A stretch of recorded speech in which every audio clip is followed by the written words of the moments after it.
আল্লাহ পাকের যত নিষেধ আছে এই নিষেধগুলো ছেড়ে দেওয়ার নাম হলো আল্লাহকে ভয় করা। যদি আমি নামাজ পড়ি প্রমাণিত হবে না যে আমি আল্লাহকে ভয় করি। হারাম ছেড়ে নামাজ পড়েন, হালাল খেয়ে নামাজ পড়েন, প্রমাণ হবে আপনি আল্লাহকে ভয় করেন। নামাজ পড়াটা একটু সহজ কাজ, কিন্তু এই হারাম রিজিক ছেড়ে দেওয়া এত সহজ কাজ নয়। রোজা রাখা সহজ কাজ তুলনামূলক, কিন্তু সুদ ঘুষ ছেড়ে দেওয়া এত সহজ কাজ নয়। তাসবিহ তাহলিল করা সহজ কাজ, কোরআন তেলাওয়াত করাও সহজ কাজ তুলনামূলক, কিন্তু ওই বোনের সম্পত্তি তাকে ফিরিয়ে দেওয়া এত সহজ নয়। অন্য মুসলিম ভাইয়ের মান সম্মান রক্ষা করা তো সহজ নয়।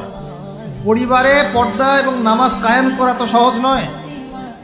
এবং এই সুদ ঘুষ দুর্নীতি অন্যের সম্পদ আত্মসাৎ থেকে বের হয়ে আসা এত সহজ নয়।